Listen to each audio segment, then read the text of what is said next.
Almost everyone knows that in a few short years, Walt Disney emerged from obscurity to become one of the world's masters of entertainment. But few know that just a few years ago, Walt Disney came to Hollywood with all of his worldly wealth in one pocket, the princely sum of $300.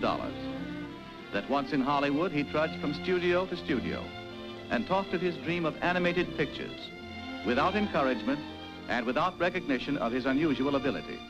It was no, no, no, no from everyone. Very few are aware that as a result of these disheartening experiences, Disney took his dwindling fund of money, his dream of animated motion pictures, and his determination, and started to carve out his own career. You know the answer. Today, Walt Disney is one of the few great motion picture producers of the world.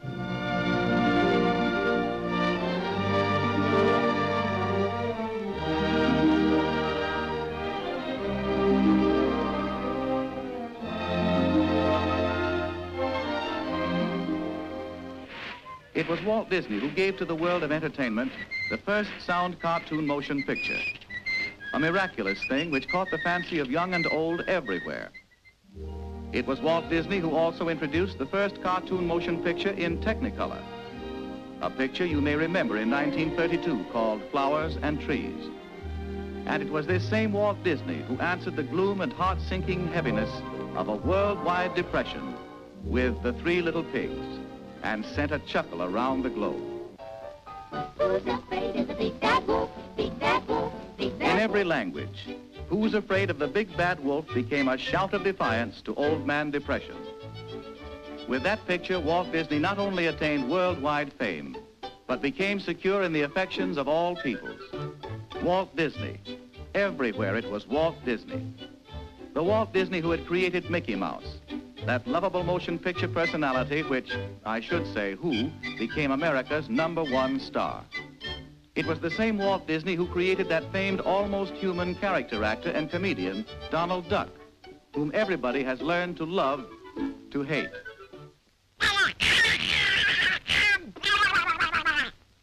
And then carrying on his spectacular march of progress, months and years ahead of the entire motion picture industry, Walt Disney completed the world's first animated full-length feature motion picture in Technicolor. His masterpiece, Snow White and the Seven Dwarfs. Hi-ho, hi-ho, it's home from work we go. Hi-ho, hi-ho, hi-ho, hi-ho. Record-shattering crowds packed the largest theaters in the world. Radio City Music Hall.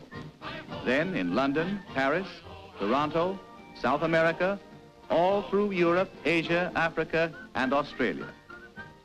Abroad, country vied with country to heap recognition and honor upon Disney.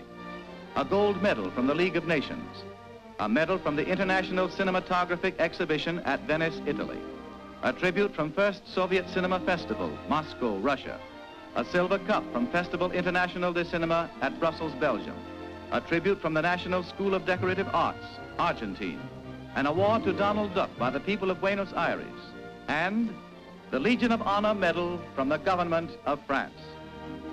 At home, in a single month, 3 major American universities, the University of Southern California, Harvard, and Yale, each conferred upon Walt Disney an honorary degree in recognition of his genius. In Hollywood, the Academy of Motion Picture Arts and Sciences, which each year presents awards for achievements in the motion picture industry, has honored Walt Disney 8 times. No other Hollywood producer ever has attained that recognition. So it is that now, not far from the Hollywood that once would not recognize him, from Walt Disney's original nest egg of $300, there is being erected a mammoth $2 million studio where Walt Disney pictures are to be created and produced.